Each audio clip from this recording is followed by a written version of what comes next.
Good. Recording in progress. Yeah, sorry, I just, yeah. No, no, it's me. No, no.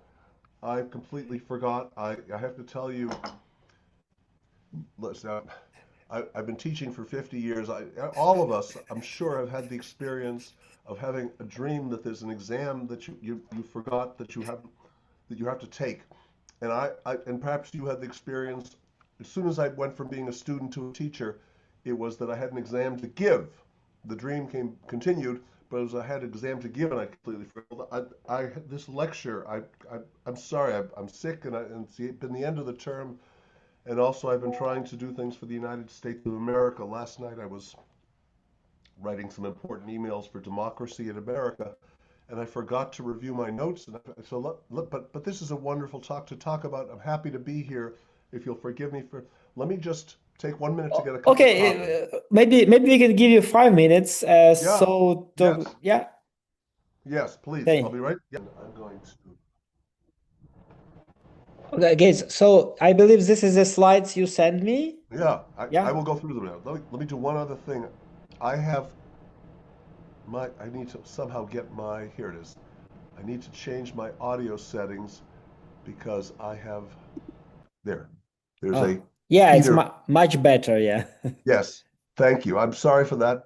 I I had the music settings on because I do take some harmonica music lessons, and my default is to have that on, but it's not right for a lecture, especially when the heater in my room is in the background and it's being filtered out by the Zoom. So my words you should hear, and the fan I hope you don't hear. Okay, what do I want to say about this? Yeah, and I'm going to look. I have a copy here. I will look at our slides as well. Uh, on my screen. Um, yeah, Schelling's Strategy of Conflict. Yes, I want to say it's an important classic of social theory, fundamentally influenced the development of game theory. By the way, the Nobel Committee described Thomas Schelling as a game theorist, and I did ask him whether he wanted to be known as a game theorist. And his answer was no. He would prefer. What he said was he'd been influenced by game theory, and I think that is in the early stages of his work certainly false. Uh, we didn't influence him. We game theorists. I wasn't a game theorist yet then either, but I was a kid. But he profoundly influenced game theory, and he deserves to be called a game theorist if he wants to. But I have his personal testimony that he wants to be known as an economist, not necessarily as a game theorist. Anyway, well, excuse me. I also have a cold. Um, his essay on, in his book, that it's really chapters 2 and 3 of Strategy of Conflict. And one of the things, maybe one of the most important things I want to tell you, now we live in an age where it's easier to find online articles than it is to find books. And his book is still in print, and I urge you to buy it if you're willing. But chapters 2 and 3, the most two important chapters, were published before the book came out in 1960. Both of them came out, one in I forget, anyway, they're available on JSTOR. One is in the Journal of Conflict Resolution and the other in the American Economic Review. And I've given you the links in these slides to them on JSTOR. Uh, and you can download and read them. And that's what I really want to talk about today.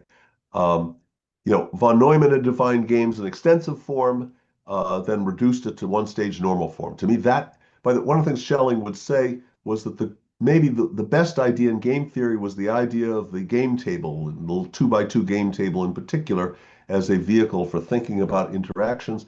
And more generally, I think he was talking about what I think modern game theory around in the 1920s really begins is when first Borel, as the mathematician Borel, and then von Neumann in his first paper on game theory, um, described the idea of modeling a game as dynamic and extensive form game, and then said, if you plan your strategies in advance, um, you can we can assume that the players might choose their strategies before the game begins, which means all decisions are made in without communication. So simultaneous move, uh, normal form or strategic form game is now recognized as a general model of social interaction. And that's really where modern game theory begins. And Nash suggested equilibrium as the concept. Nash equilibrium, of course, I should say, I believe, tell me if I'm wrong. I'm giving especially to a class of game people who've been studying game theory. Yes, is that correct Uh, or not? Have you been studying game theory, most of you? yes, I mean, yeah, the essence, those who are here listening, they Yep. just finished a course on game theory, at least maybe majority of them. Let me say, I think in some sense, and so let's speak to you. I'm aware when I teach game theory, it may be the most important thing that I'm teaching. There's a lot we're teaching, like how to calculate Nash equilibrium of games. But the first, maybe the first idea of an extensive form game is people are making moves over time. We have to describe not only what they can do, but also what they know and what they don't know when they make moves, which means that the idea of an information set, two different nodes that the player who chooses at them cannot distinguish. This is an extremely important idea. But the most important idea that we're giving, perhaps one of the most important ideas that actually is kind of new, is that in English, the word strategy in game theory has a specific meaning. It means a complete plan for the whole game that says there's information you are going to get in the game. You don't have it yet, meaning we don't have it. We don't know whether you're going to learn that it's, you know, peace or war next month. But you could say, if it's peace next month, then I will do this, and if it's war next month, I will do the other. Um, that you can have a strategy. One of Schelling's important ideas was simply the idea when we talk about deterrence, and we'll say more. Schelling understood, and it's trivial, and yet it's often not recognized. People are constantly trying to uh, predict the future, and the strategic prediction says in game theory, Nash equilibrium is a complete prediction specifying a strategy for each player, such that each player's strategy is the best response to the other's predicted strategies. I'm now looking at my notes because I haven't reviewed this. I'm sorry, I should have last night. Um, Remember, a complete prediction means a prediction of what you would do in every possible circumstance. The theory of deterrence, as Schelling emphasized, involves not basically deterrence means I want to influence somebody. I want to prevent them from doing something. Schelling also talks about compellence. I'm trying to make them do something or not do something. I want to influence you. So basically, in order to influence you, the influencing is fundamentally strategic in the game theoretic sense because it involves two different aspects, a promise and a threat. There's a promise. If you do what I want, I'll be nice to you, presumably. And if you don't do what I want, I will be bad to you. Obviously, what in writing about uh, uh, uh, Timothy Myerson and Konstantin Sonin and I a year and a half ago, I think it was, published something on prospects for peace, how to make peace in Ukraine, how to end Russia's war in Ukraine, and we were arguing that the number one problem was the ability of the Russian Federation to stop shooting and give Ukrainians a credible commitment that if the Ukrainians accept X, Y, and Z conditions, that the Russians will not then go on and try to conquer all of Ukraine anyway. You know, do this and this for us, disarm, stop threatening us, reduce your military capabilities, and we will make peace. No. How do we know that you're not going to come in? So the problem of a credible promise and a credible threat are both part of, in order to influence someone else. If the Russian, if decision makers in Russia would be willing to stop the war for certain, if Ukrainians would only do X, Y, and Z and things that don't seem that hard for Ukrainians to do, there's a question. If the Ukrainians do those, accommodate in those ways, will the Russians in fact uh, keep their promises, or will they, do the same nasty things that the war involved anyway? We'll just go right back to war. Obviously, the Chechens learned the hard way that a peace in 1996 didn't necessarily guarantee peace 5 years later. Anyway, um, uh, so credit and typically people are trying to predict the future. They all only focus on one or the other. And I should say, by the way, in deterrence, I think people are often thinking just about the credibility of their threat.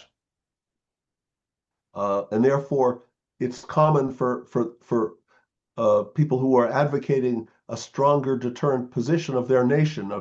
I want my country to be safe, therefore you need to deter our enemies, therefore we need a strong military. Yes, I guess that's true, but we need not only a strong military that can credibly threaten to do nasty things to enemies if they behave badly towards us, but we also need an ability to credibly promise that if they stop doing those bad things, that we will behave better.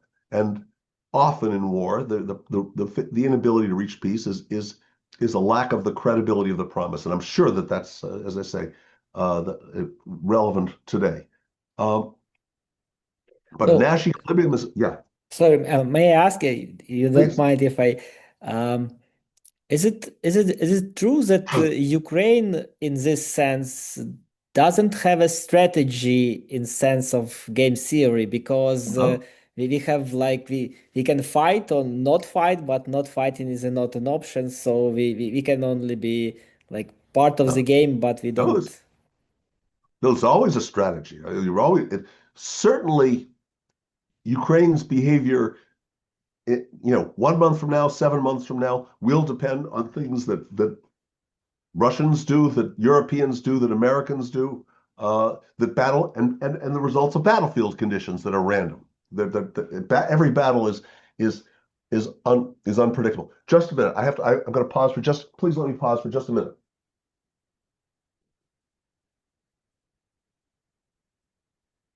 And I could not function without this.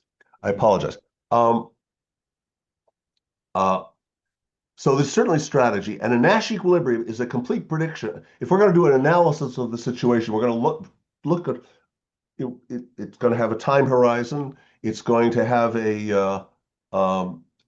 choices that each side can make, that the relevant actors can make, that will become evident to the others. Uh, it will have random events, as I say. The results of battlefield operations are very well modeled should be modeled as always random variables with and uh, and there are, and we can try to make predictions about what each side would do as a result of these. Um, if we're on one side as on the advocacy, one of the basics of game theoretical modeling means in our analysis, we have to take into account not only ourselves, if we are actually involved, if we're modeling a game in which we are participating as a player, we may write down what we think our side should do, especially if we were the decision makers. Then if you and I are advocates for Ukrainian victory, but for Ukrainian interests, um, but we're not the actual decision makers. But anyway, if we are the decision makers, we can write down what we think we should actually do in that case. But we also have to do the analysis of the game model. We must also write down what we think would be the responses in these different conditions of our opponents and our not perfectly trustworthy allies, perhaps, if they are included as players. Uh, then we have to attribute. We're going to in order to analyze whether these assumptions, these strategic predictions make sense. We need to look at what we're assuming about their incentives, which means you have to decide what is it that you think the masters of the Kremlin really want. And by the way, not everybody agrees about that. I personally think that one of the best models of one of the most important factors in the real mind of the Kremlin is a desire not to have a successful Ukrainian democracy become an example to the people of Russia of how they should live their society. And anyway, um, but then it's clear the Kremlin's interests are not the same as the Russian people's interests. And one would need another model of the Russian people's interests and then try to figure out when the Russian people actually make any decisions, as opposed to the masters of the Kremlin who want to keep the Russian people in accepting of autocratic dictatorial rule from the Kremlin. Um, that's a problem with makes my model pretty complicated. Um, but anyway, then we ask, so we attribute what is it that they really want, and then we have to ask the question: does it look like um, uh, what we attributed, what we thought what we're thinking they would likely do? Is that really in their interests, given all the other predictions we've made?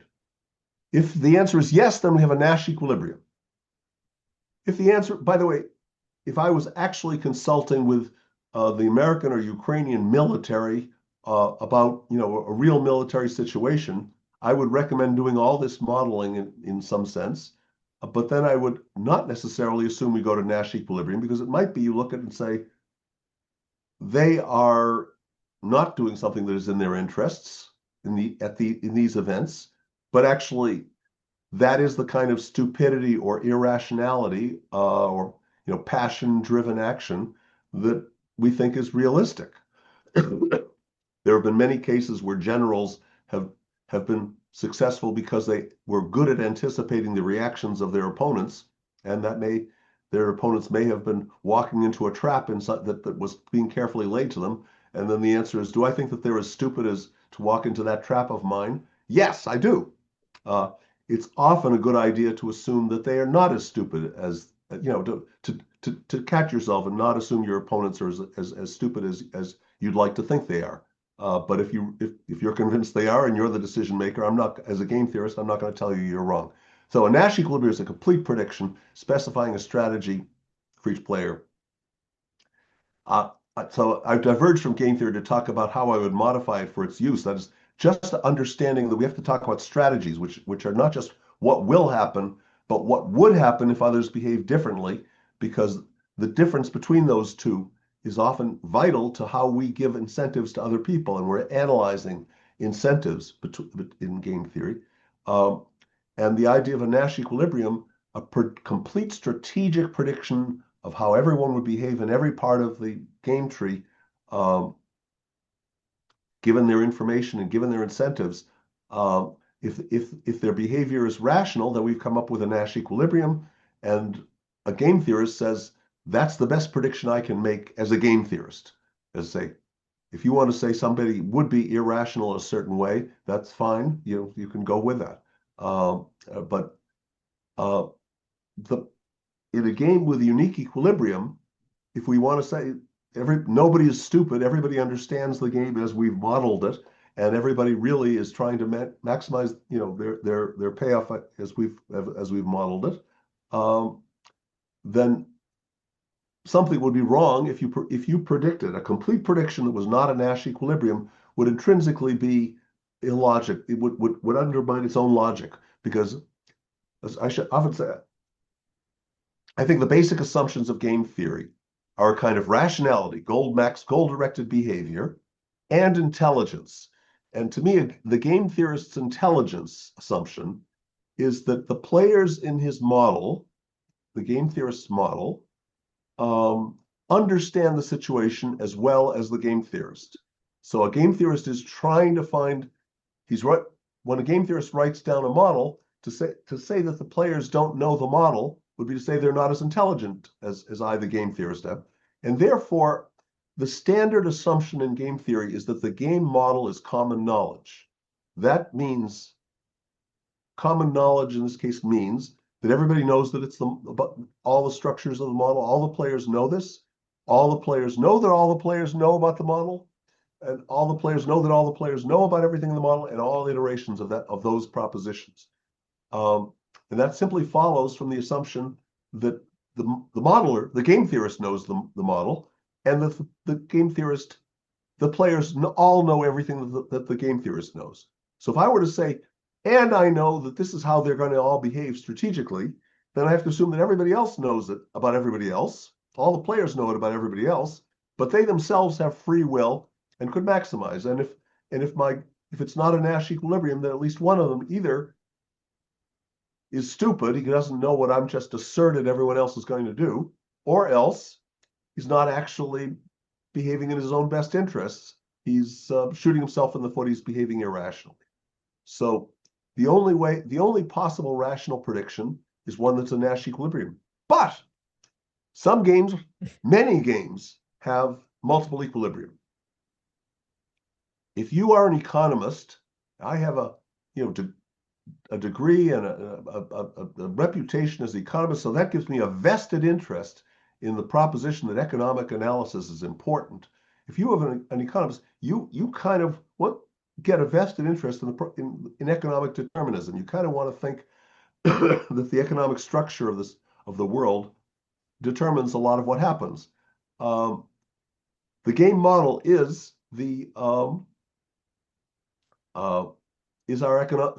our description of the economic structure of incentives for these interacting players. It may not be a market economy, it may be a military war, but it's still, in a broad, more general sense, the economic structure of the situation, the structure of incentives, anyway, for the individuals. And I'd like to say that the game structure predicts things, so that because then game theory is more powerful. It can predict the future. The truth is, what Schelling taught us is don't go there. That's if don't follow our vested interests when they are inconsistent with the truth. And the truth, I think, what Schelling's chapters begin with is just a bunch of stories. And I've got slides. I'll review a few of those stories, in which he's just saying, in life, there are just a huge number of real situations that you might want to model as a game, which have many Nash equilibria, many different Nash equilibria, where everybody behaves completely differently, and some I do much better, and some you do much better, and that's just true. And analysts, a game theorist, or had better admit that, and rather we're going to have to try to think about what about multiple equilibria? And his answer was what he called the focal point effect, or we've called the focal point, Schelling's focal point effect, thanks to him. He said, when a game has multiple equilibria, then anything in their shared culture or history or environment that focuses the player's attention on one Nash equilibrium can generate expectations that people will behave as this equilibrium predicts, and so that it becomes rational for everyone to fulfill this prediction.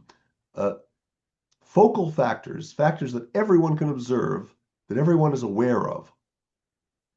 If a good word in English is salient, they're leaping out at us in a cognitive sense. They're jumping out in our perception. Things that we all cannot help but notice about this situation, and you know that everyone else notices it.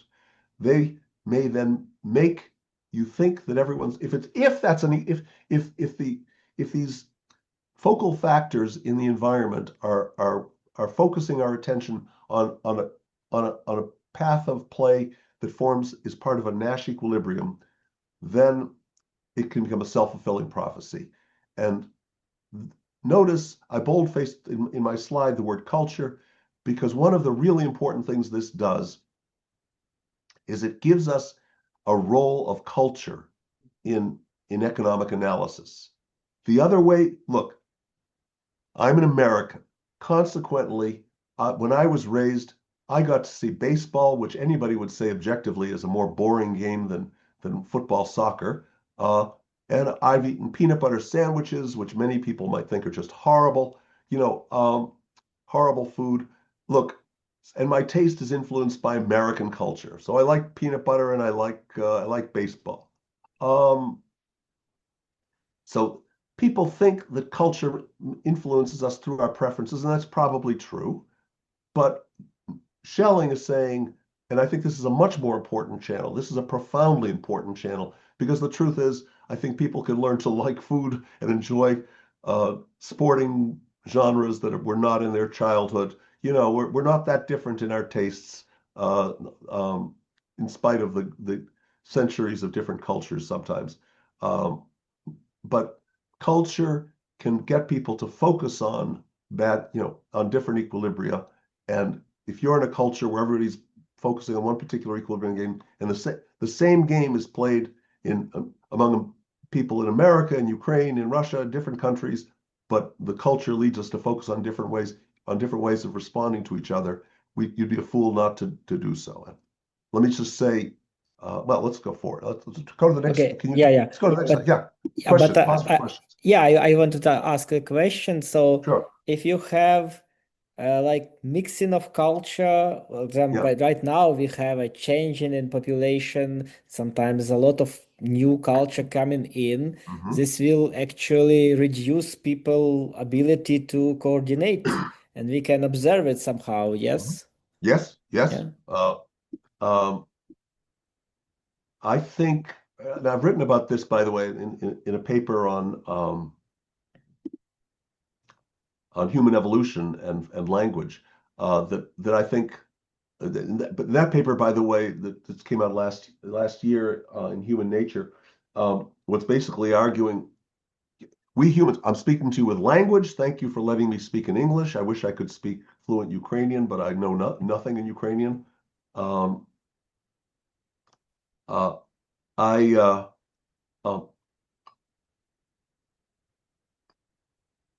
I think the I I was actually suggesting that the focal point effect is absolutely fundamental to the whole human species. That in fact, language has power. Um, for animals that don't have language, coordination can be driven by certain focal equilibria, but the cues all basically all have to come from nature. And when we're in a complex interaction, certainly in a complex dynamic game, promises, reputations, well, complex contracts, for example, can be self-enforcing equilibria. We will both be nice to each other as long as we continue to fulfill the terms of certain contracts. And the default is if anyone breaks any of the terms, then we go to a much worse adversarial relationship, go back to fighting each other or whatever. But then the terms of the strategic terms of that contract have to be articulate, have to be common knowledge in our mind. And without language, the kinds of strategies that two social animals can get in their minds and know that and be confident that the other animal has the same strategy in his mind also are quite limited. And humans evolving an ability for language, we're evolving an ability to manipulate the focal point effect. So I'm putting the focal point effect at the foundations of human nature. And in fact, let me say, people have had states for about 5,000 years. But people, and we are obviously social mammals that are adapted to living in communities. Communities, some people have estimated of size a couple of hundred. Our brains seem to be adapted to to complex interactions with others who we know as individuals in a population of a couple of hundred people. Um, but which is and other animals have such as well. But we humans, unlike chimpanzees, um, seem to have adapted much early, like maybe a million years ago. So certainly like chimpanzees, our common ancestors are 7 million years. For at least 10 million years, we've been living in more than tens of millions of years. We've been living in communities, small bands, and that social life has been important to us, and our brains are adapted to that. But probably in real evolutionary time, hundreds of thousands for sure, and probably a couple of million years, we have had senses of a shared culture with people in other communities with whom we are linked by bonds of kinship. So the kinship bond, humans have been aware of kinship bonds with other communities, and then a shared culture.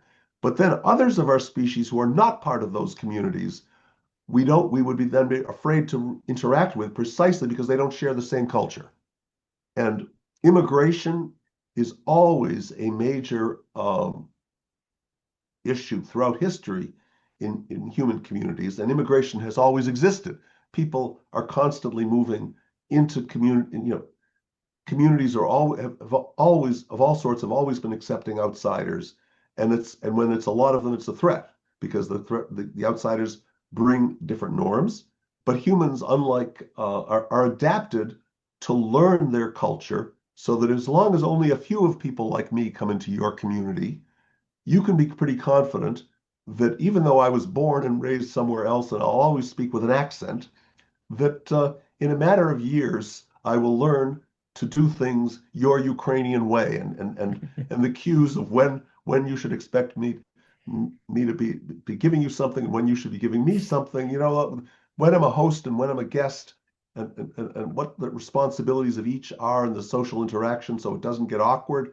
Uh, I will learn to do it the Ukrainian way after a few years of because humans are good at learning that stuff, and because we're adapted to look around our society and say, how do I fit in and conform to the cultural expectations? And children do that with the society they're born into, but even as adults, we can sort of make some changes. Um, anyway, so that is absolutely fundamental. So let's look at. Should we look at some example? Other questions? I think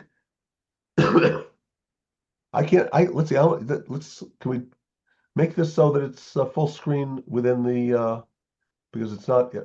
We're missing. I have a Uh, printed page that n- shows the not whole thing. not full screen. Oh, wait a minute. Oh, you are. I'm sorry. Yes, it is. It is full screen. Now I see it. Good. No, actually, something's wrong. I'm not seeing. There it is. Okay, good. Okay, it's just a Oh, little bit. Okay, let's start with so I can all see the top. Thank you. So, okay. Yeah, yeah, yeah. so it is. Yeah, look, I gave some examples here. In chapter 2, his essay on bargaining, Schelling's one of Schelling's key points really was the problem of credibility. Um, And one of the questions he asks in there is, how do we commit to anything? And ultimately, the key idea that he develops there that I think is absolutely fundamental to social theory today is that to credibly commit that at some point, I think this is in chapter 2. Let me, oh, I've got a book. Here's my dog-eared copy of Schelling's Strategy of Conflict. I've had to tape the binding to hold it in place. Um, I have your book in the same condition. yes, um, on on my first page of chapter 2, you can't see that, but it says in my pencil written about commitment. And when we get to chapter 3, which has a different title, it says the word coordination is underlined. So first he deals with the problem of commitment. And at some point, I believe it's in chapter 2, there's a remarkable point where he says, how do I promise that I'm going to do something to you and for you? And one way I could do it is to sign a contract, and we'll hope and maybe a policeman will arrest me if I don't fulfill my contract. If I don't do it, you can go to a policeman, show him the contract, show that I didn't do it, some evidence I didn't do it, and he'll arrest me. But there's a question: why would he arrest me? You have to ask. Now we have to bring the policeman into the game. Why would he arrest me? And what? And if you have such influence with the policeman, why couldn't you ask why couldn't you ask him to arrest me even if I did do the contract? But yeah, so I have to figure out so it gets complicated. Do we need a theory of policemen? The answer is maybe we do, or maybe we shouldn't rely on policemen so much. And at some point, he says, you know what? Um, a person can get a we in real life. He suggests an important factor is that adversaries can learn to trust each other um, by by their own relationship. That is, that the enforcement can be within our own relationship. And so, as I put in bold-faced, to credibly commitment to a future promise and a threat, stake the whole relationship. I promise that what I do tomorrow will depend on what you do in this way, and if I don't, you should never trust me again. And there's an understanding that if you never trust me again, we will go to a bad relationship. So here's a simple model of that. Um, the first model I should give what's it, the famous stag hunt game, but I won't use so that's based on a story that it's in an essay of Rousseau's from the 18th century. But we simultaneously decide whether to be friendly or aggressive. Players 1 and 2, their payoffs are as listed. If we're both friendly, we both get 5. If one's friendly and the other's aggressive, the aggressive guy gets 4, but the friendly guy gets 0. So In this game, it's a Nash equilibrium for us both to be friendly. But it's also a Nash equilibrium for us both to be aggressive. Because if you look at the numbers 2, 2 for aggressive, we're both aggressive, we both get 2. That's worse than being friendly. However, remember, if I'm aggressive and you're friend and you switch to being friendly, then your payoff is 0. So I get an aggressive person gets 4, which is better than. In fact, if I'm aggressive, I actually prefer for you to be friendly because then I get 4 instead of 2. But you prefer to be aggressive against my friendliness. So aggressive against aggressive is also an equilibrium. So this is a game with 2 Nash equilibria. There's also a randomized Nash equilibrium, but that's uh, so I put the 2 Nash the top left and bottom right hand corners of the stag hunt are the Nash equilibria. I put them in boldface, multiple equilibriums. So good. Here's an example where 2 people meet. If we both belong to the same culture, we assume we'll be friendly with each other. If we belong to different cultures, we assume we'll be aggressive to each other. And that's an equilibrium in the relationship between peoples of culture. And how do you know what my culture is? You look at my clothes, you listen to my accent, and I hear your clothes, look at your clothes, listen to your accent, and we can immediately tell whether we're both from the same tribe or from different tribes. And and this is a world in which you like interacting with the people of your tribe, but you don't want to interact with people from other tribes. And maybe that's important in human history, right there. But there's a game with multiple equilibria. So the famous prisoner's dilemma is the next game. Um, uh, here, yeah, there's a line there. On the stag hunt, I have the word social problem in bold. I should mention that. Um, I talked about 2 different cultures, but you could also imagine there are 2 islands in which people have different cultures, and a certain game, like the stag hunt game, is played. And in one of the islands, they always play the friendly one.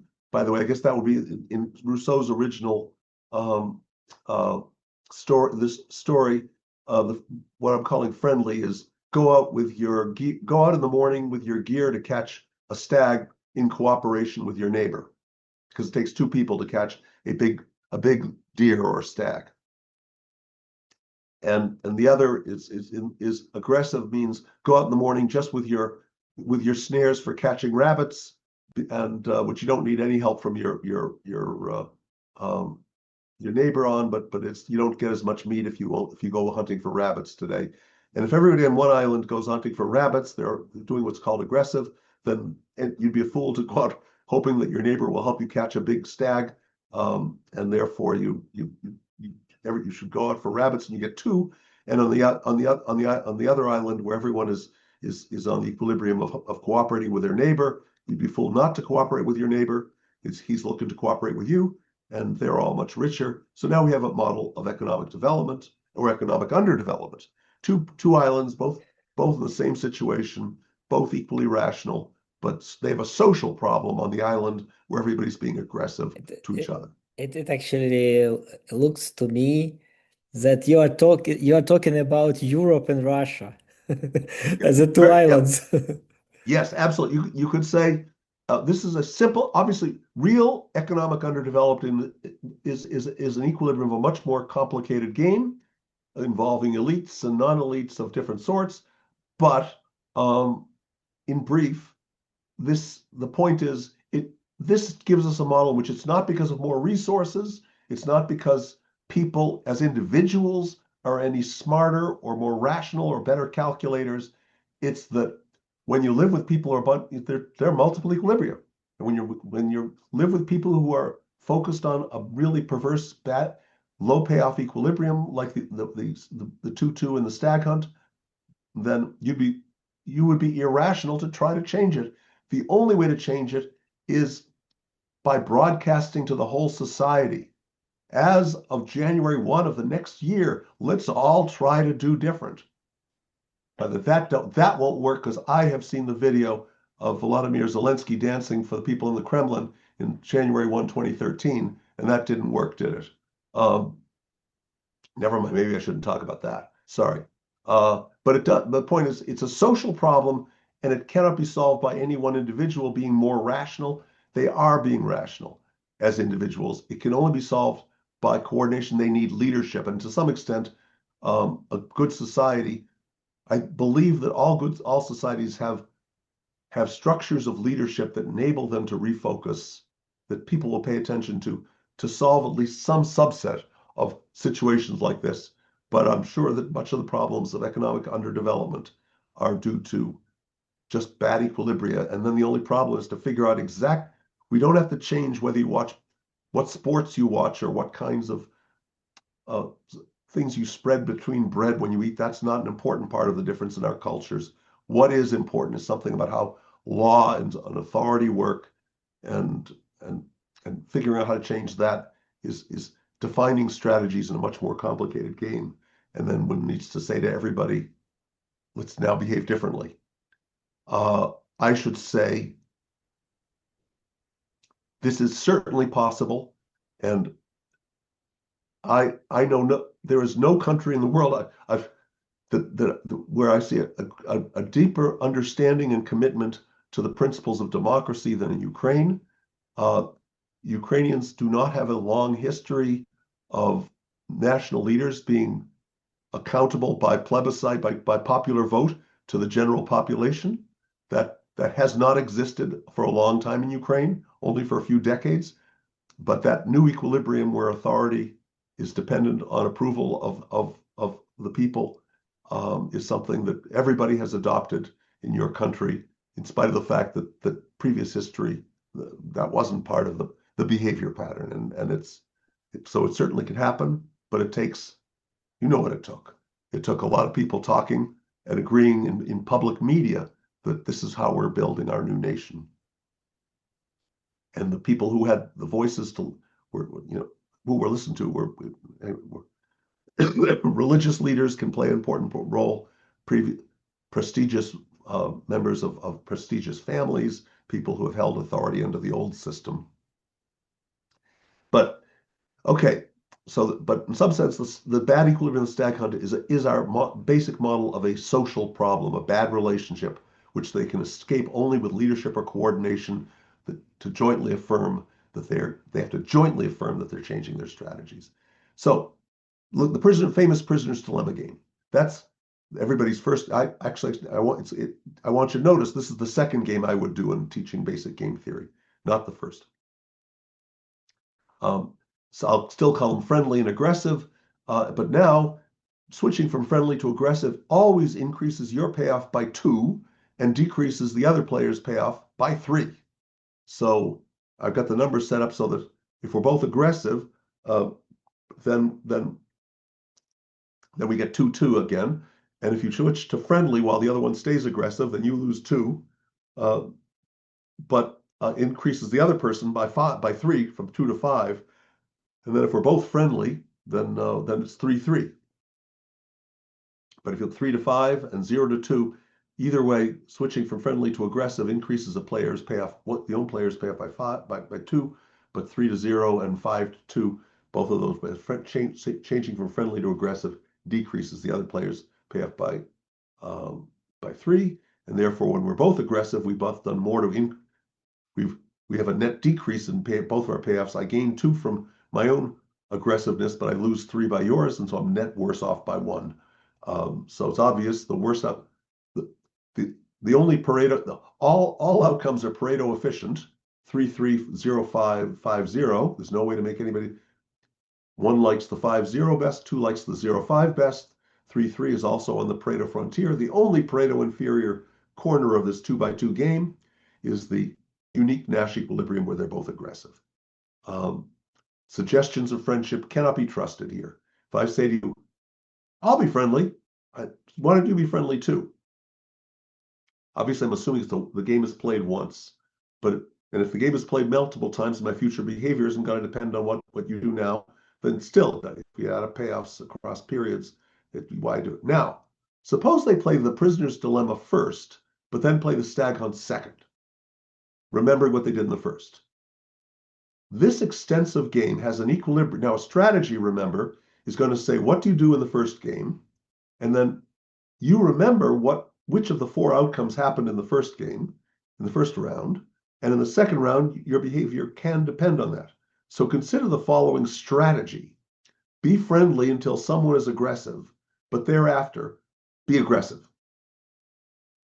So now I claim that's a Nash equilibrium of this two-stage game. In the first round, if you're friendly, on the equilibrium path, we'll both be friendly in the first period and get 5 each. And then the second round, when we play the second game, we'll get 3 each, so that's a payoff of 8. If you deviate from being friendly in the first period and are aggressive instead, you'll get I'm sorry, the first period you get 3, and the second period you get 5. I said it backwards because we play Prisoner's Dilemma first and then the Stag Hunt. So if in the Prisoner's Dilemma, the first round, you play aggressive, you get 5 instead of 3, you're ahead. But remember, next period, I'm playing you're assuming I'm staying with my strategy, which was be friendly until someone is aggressive, and then thereafter I'll be aggressive. So I'm being friendly, but you're being aggressive. So in the first period, so I'm still friendly. I haven't seen it yet. In the first period, you get 5, I get 0. But in the next period, I'm going to switch to aggressive, and your best response to that is to be aggressive also. And therefore, when we play the Stag Hunt, you get 2. So we switch. Essentially, what I'm doing is saying, let's have the Stag Hunt equilibrium that we focus on depend on, were we nice to each other? Were we friendly to each other in the Prisoner's Dilemma? If so, then we'll play the friendly equilibrium in the Stag Hunt. But if either of us was not friendly, or both of us were not friendly in the Stag Hunt, if in the Prisoner's Dilemma, then we switch to the aggressive. So So each is deterred from aggression in the Prisoner's Dilemma because the current gain, 5 minus 3, would be less than the future cost, 5 minus 2, of losing friendship in the Stag Hunt. Now here's the really interesting thing. Supposing we consider a longer repeated Prisoner's Dilemma, where we're going to play the Prisoner's Dilemma. You give me a number, 57. We're going to play the Prisoner's Dilemma 57 times, everybody remembering what everybody did in the past. And then one more round, the 58th game, we'll play the Stag Hunt, and your payoff is just, let's say, the sum of all of those, of your payoffs in each of those games. It's a complicated game. There are many strategies, huge number of strategies, because everything can be history dependent. But consider the one particular pair of strategies: be friendly until someone is aggressive, thereafter be aggressive. And then in this game, it turns out that is a Nash equilibrium. You at the first round, if I switch from friendly to aggressive, you're going to be aggressive forever after, and then I get less in all the Prisoner's Dilemmas because I like it for you to be friendly. I gain 3 from your friendliness in the Prisoner's Dilemmas, and then also in that last round, I also lose from your aggression. It's bad. The aggression is bad for me in the last round as well. So that's a huge loss, and the gain of 2 from being aggressive in the Prisoner's Dilemma in the first round is just not worth spoiling our long relationship. So basically what happened was, it is true that in the finitely repeated Prisoner's Dilemma, the last round, well, the only thing I can expect you to do rationally is to be aggressive. If it was only Prisoner's Dilemmas, and it works backwards from there. Therefore, the round before it, I cannot expect your behavior to depend on what I did this period. Therefore, again, there's no credible change in the relationship. But if I just put one Stag Hunt at the end of 57 Prisoner's Dilemmas, that last one is enough to give you a future that rationally depends through the focal point effect on good behavior in the second to last round. But the second to last round Prisoner's Dilemma, depending on our having been friendly all the way to that, helps to be part of the incentives for the previous Prisoner's Dilemmas. And all the Prisoner's Dilemmas between 2 and 57 are also helping to provide the incentives for good behavior at that very first round. So it only takes one Stag Hunt at the end. Just a little bit of multiplicity of equilibria can guarantee cooperation. Repeated Prisoner's Dilemmas generally have a wide range. The folk theorem of repeated games is that repeated games played by patient players generally have a wide range of different equilibria, each supported by an expectation that any unjustified deviation would be punished by switching to another equilibrium that's worse for the deviator. So that's the famous folk theorem of repeated games, and that tells us that in long games where we're going to be interacting for a long time. So yeah, Yeah, so essentially, yeah, being a bad person is good for business, for relationship. absolutely, yes, yes. The possibility of a bad relationship is important for maintaining our good relationships. Absolutely, that is the point. Um, and societies live on that. Okay, Yeah, yeah, I switched to the next slide. Yeah. good, thank you. Because I was just looking to see, make sure in terms of time, but uh, I'm glad to have copied this little diagram from this. This is the diagram from Schelling's. Let me just tell you what's in there. So this is the one, the chapter on coordination. Um, he says, uh, what he does, it's very interesting. I urge you to look at this chapter.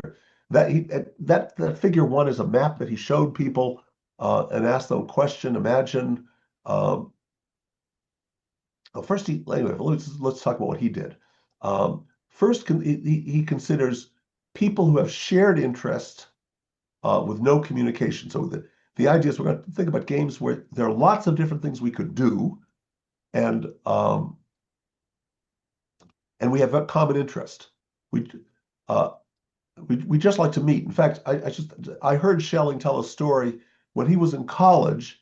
He and his friends, he and a bunch of friends from college went on a road trip around the United States. They almost lost each other. At one town, something happened, and this was before cell phones. This was in 1940. Um, so they came up with a rule that they could apply in any small town in the United States, and about how they would find each other uh, if they uh, if they missed each other. So this was implicitly modeled by a game. The boys are in the town. They've all gone someplace different. Now they want to meet each other, so they continue their road trip together. And the question is, where do you go? Anyway, the um, so they have a common interest. We all want to meet. Not meeting is bad. Meeting is good. Where should we meet? Um, so a couple separated in a big store was one of his examples in the book. Two parachutists want to meet somewhere. That was it. Yes, figure one. We were parachutists. We both dropped, and we want to meet somewhere. Um, you know where you fell. Maybe you fell at point X. Maybe I fell at point Y. But I don't know where you fell, and you don't know where I fell. Where do we go to meet? So hell, let's meet. Let's plan to meet at the bridge. If I look at that map, I kind of know if the map had an X and a Y. I don't know. Is X more salient than Y? Anyway, um, tacit bargaining with two different interests. So one X gets $3 and the other $2. Status quo. Let's see. Um, so I see. Two players. Yeah. So that first bullet point on tacit bargaining is you and I each have a piece of paper, and if one of us puts an X, we're sitting separately. Then we're going to come into the room together, and we'll show our papers. If one of us has written an X on the paper, but the other does not, then the person who put the X on it gets $3. The person who doesn't have an X on it gets nothing, gets $2. So we both like to have exactly one of us put an X on his piece of paper, but we don't want, if both of us put X's down, we get nothing. If nobody puts an X down, we get nothing. Okay, so that's a tricky problem. You know, what could I say? If we were in a culture where it was obvious that you should defer to me because I'm more authoritative or because my needs are greater. I don't know what the culture is. Which, if there's some reason why we might think of this as a situation where I should want you to get the $3, uh, or you should want me to get each of us wants more money, but culturally, anyway, if there's some way of understanding one should defer to the other, then that's what we'll do. Maybe in some cultures, the older of the two would confidently write the X, and the younger would leave it blank, because we should defer to our elders. Um, in bargaining, if we each write down simultaneously a number, and if the sum is less than $100, we get what we ask for. But if the sum that we write down, numbers that we write down, sums to more than $100, we get nothing. That for two players who've been just thrust into that situation, many of us might say, there's an obvious equilibrium. We both write down 50. But suppose it's common knowledge that one of us is a male and the other is a female. In some cultures, that's still 50-50. Maybe in some other cultures, the male, maybe the male knows there's a deference to males in this society, and females should let me have more. But you'd have to know exactly how much more, wouldn't you? He also talks about tacit commanders of armies X. You've got an army at X and an army at Y in the figure. They want their troops to occupy the maximal terrain, but you do not want to actually have any conflict. What do you do? And the answer is an obvious focal equilibrium is that the Y army spreads out north of the river, above the river, and the X army spreads out south of the river, below the river. Hey, how about that road that runs across it? No, I want to go X all the way to that road.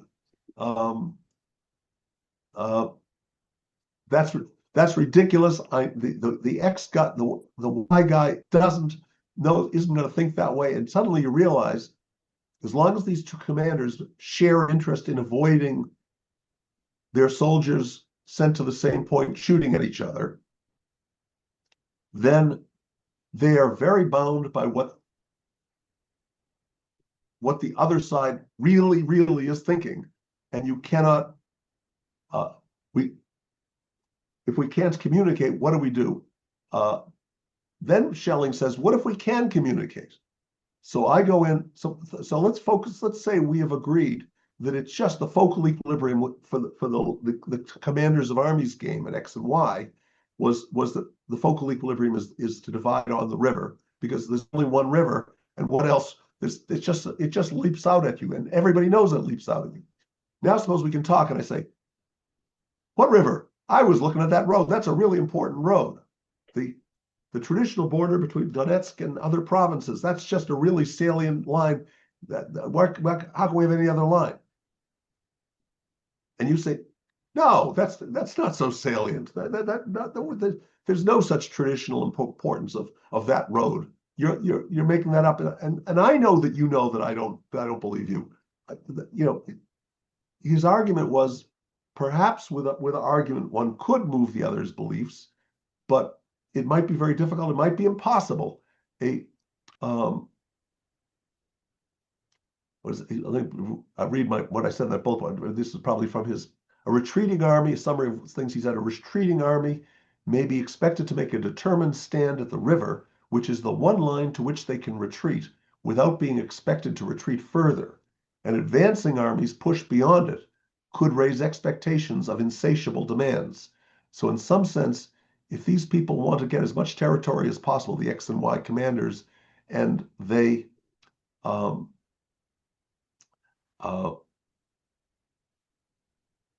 they're willing to pay some cost of conflict, but not a lot, then there could be a Nash equilibrium where if one side withdrew beyond the river, it would raise expectations that would be very harmful to it, that either involve more concessions or much more conflict.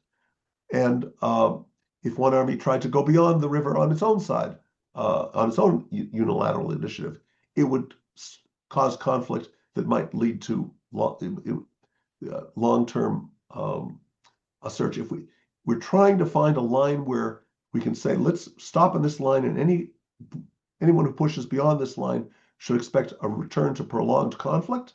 But that's the question: where is that line?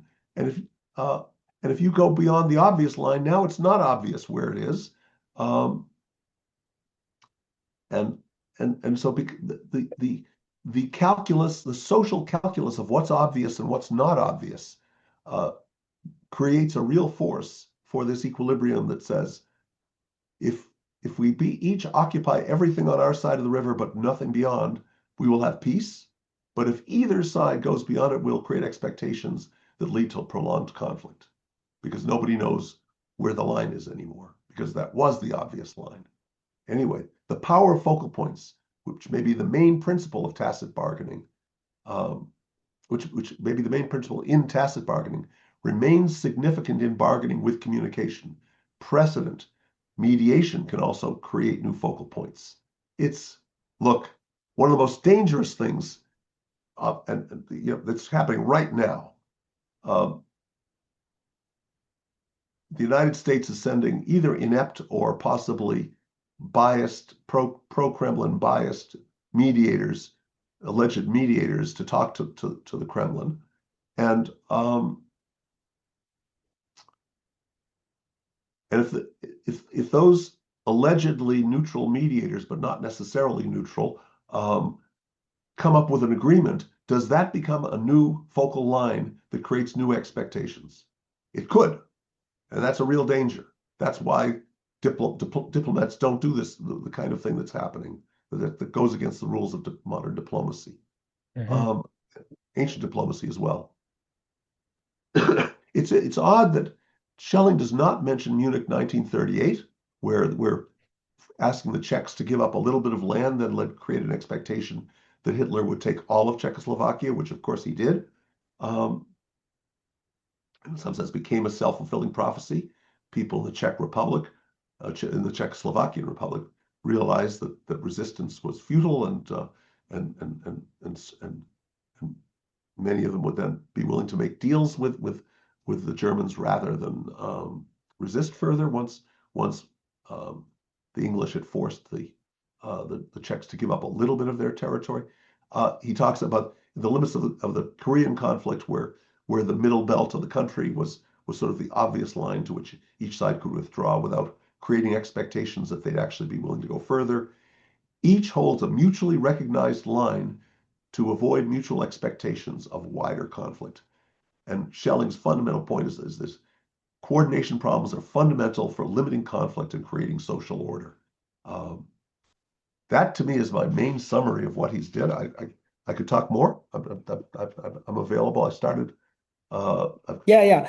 Maybe someone have some questions Yeah, because let's do questions. Yeah, I am asking questions constantly, yeah, but yeah, I don't want to monopolize the microphone. So if yeah. you have questions,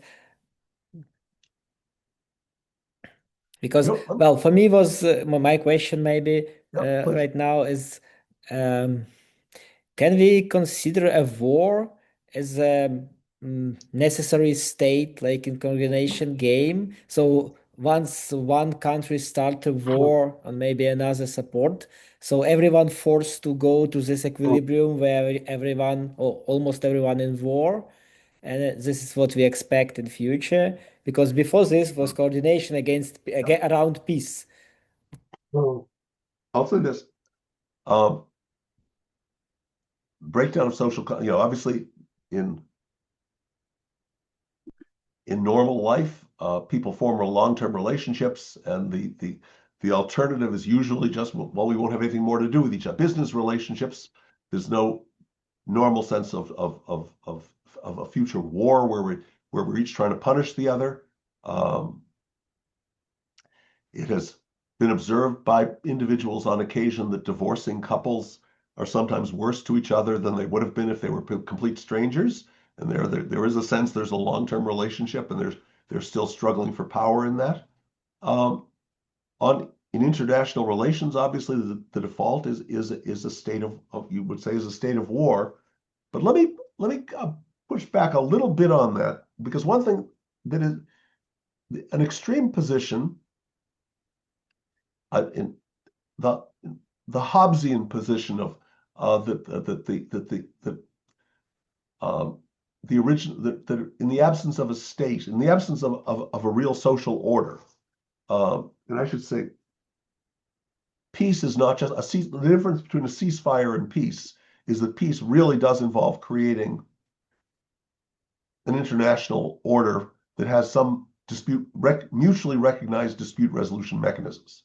There's a diplomatic circles or court, whether they're formal courts or diplomatic structures. What we should call international peace is a system where within the society, people have their own leadership structures, and there's no leadership structure for the international order, but there are ways that the leaders of the different groups meet. What I want to say is I think social order breaking down to the Hobbesian, every person for himself, is just false. Humans are social mammals, and we only live, we're designed to live in social groups, and where the state is broken down because of war, people form groups, and those groups have a peace within them, don't they? You see, again, there's a positive relationship. You are. If even I before, suspect yeah, that our dystopian movies of the of a post-nuclear Holocaust apocalyptic landscape involve people bonding with each other and dealing with others who have bonded with each other, possibly through violence. So I would not say that the failure of one relationship may involve a defection to another relationship. Um, but the absence of positive relationships is not an empirical threat usually in human society. But it is absolutely true that breakdown of a positive relationship is always an implicit part, is generally an implicit part of how that positive relationship is maintained. Not always, because sometimes there's no temptation. We just genuinely have common interests. And we may well have evolved through years of being social mammals, an instinct to care about the people who we identify with. And to the extent that we have, I can count on you and helping me. I don't need to threaten to punish you for not helping me when I'm in a difficult situation, because I know you'll want to help me, and I'll want to help you, because that's the kind of, and people may well have evolved that. It's if there's any cost at all to helping each other in terms of generalized reproductive fitness, we'd expect that gene might die out in the absence of social interactions. But in where our genetic line has evolved in certain social interactions, then we probably have those genes, and that will make us in many situations instinctively act to help somebody. But I'm sure, I believe that for humans, we should think that we've evolved an ability to, an inclination first to recognize, are you a member not just of my species, but of my society? Do I identify with you? Yes, I do, because and this is all very flexible. Anyway, yes, thank before I show you. them the last Yeah. slide, I could say just a little bit about that, because that's really my favorite one, probably my favorite game that's on there, and then I'll stop. What game? Unless there are questions about this slide. Let Last me say slide. the last slide. There's another one that's nice, but no, not that. Let's go to the previous one. We'll Oh, skip okay. that. The last slide is a supplement. I just want that this is my favorite game that has multiple equilibria. It's I call it the rival claimants game. It's a version of the hawk dove game. Other people call it other thing. I've been calling it rival claimants. There are two people who come across a nice resource, and if one of them claims that they get a nice payoff 9, and if we both defer, no, if you defer, you get nothing. You can claim or defer. If we both defer, we get nothing because the resource is just left lying. But if we both claim we have conflict, and I put a small cost of conflict, -1. There are two pure strategy Nash equilibria. And those are, one claims while the other knows he defers. The game is completely symmetric between players 1 and 2. So there's no asymmetry in this game. But if player 1 is recognized as the owner of this asset, that's a mutual this is my favorite game, because this is a game, because I'm an economist, I hang around with economists who have this concept of ownership of property. And this is, for me, is the basic game theoretic model of property. When you and I meet over something if we happen to meet, and here's my cell phone here, and you can tell it's my cell phone because look, I got that thing on it. That's my picture. Okay, we meet at the cell phone. Oh, that isn't my picture. That's a picture of the world. That's a picture that I've chosen to put there. Maybe you have your own picture on it, which is a good idea. Uh, but as long as you recognize that's my cell phone, you won't try to claim it. If you try to pick up my cell phone, I try to pick up my cell phone on the table. We're going to have a little fight, and it'll be awkward. Um, and so that anyway. So the what in large measure, we have evolved to recognize, respect each other's property. And I think this, I argue in my biological paper, this might be one of the first things after we became bipedal. The idea that you made something with your hands, it's yours unless you've gone through some social ritual of giving it to me, and I don't take something that you made, and I know that you won't try to take anything that I made.